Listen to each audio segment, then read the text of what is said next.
సమంత తండ్రి మరణం తెలుగు ఫిలిం ఇండస్ట్రీలో తీవ్ర విషాదాన్ని నింపింది. వివరాల్లోకి వెళ్తే రీసెంట్ గా సమంత తండ్రి కన్నుమూశారు. ఈ విషయాన్ని తన సోషల్ మీడియా మాధ్యమం ద్వారా తెలుగు ప్రజలకు పంచుకున్నారు సమంత. తన తండ్రి జోసఫ్ ఈ రోజు మధ్యాహ్నం కన్నుమూశారు. ఇప్పటికే సమంత చాలా దుఃఖంలో ఉన్నారు. రీసెంట్ గా సమంత జీవితంలో అన్ని కష్టాలే. కెరియర్ పీక్స్ లో ఉన్న టైంలో లవ్ చేసి పెళ్లి చేసుకున్నారు సమంత. పెళ్లి వరకు అంతా బాగానే ఉంది.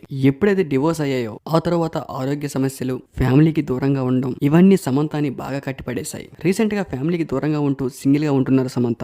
సమంతపై ఎప్పటికప్పుడు టాలీవుడ్ లో రూమర్స్ చిక్కెలు కొడుతూనే ఉంటాయి. ఈ బాధలన్నీ పక్కన పెడితే రీసెంట్ గా తన తండ్రిని కోల్పోవడం సమంతకి తీరని దుఃఖమని చెప్పుకోవాలి. తన తండ్రి తన సినీ ప్రయాణంలో చాలా కీలక పాత్ర పోషించారని, సినిమా ఇండస్ట్రీకి వెళ్తానంటే ఏ ఫ్యామిలీలో కూడా ఒప్పుకోరు. తన తండ్రి మాత్రం దగ్గరుండి సినిమా ఇండస్ట్రీకి పంపించారని, సినిమా షూటింగ్స్ టైంలో తన వెన్నంటే ఉండి ధైర్యాన్ని చెప్పేవారని, తను ఈ స్థాయిలో ఉండడానికి గల మెయిన్ రీజన్ తన తండ్రే అంటూ రీసెంట్ గా చాలా ఇంటర్వ్యూలో చెప్పుకుంటూ ఎమోషనల్ అయ్యారు సమంత. కొన్ని కారణాల వల్ల సమంత ఫ్యామిలీకి దూరంగా ఒంటరిగా ఉంటూ ఉన్నారు. రీసెంట్ గా సమంత తండ్రి ఇక లేరు అనే విషయాన్ని సోషల్ మీడియా మాధ్యమం ద్వారా తెలుగు ప్రజలతో పంచుకున్నారు సమంత. సమంత తెలుగు ఫిలిం ఇండస్ట్రీకి ఎంట్రీ ఇచ్చినప్పటి నుంచి కూడా అతి తక్కువ సమయంలోనే తెలుగు టాప్ హీరోయిన్ గా గుర్తింపును సంపాదించుకున్నారు.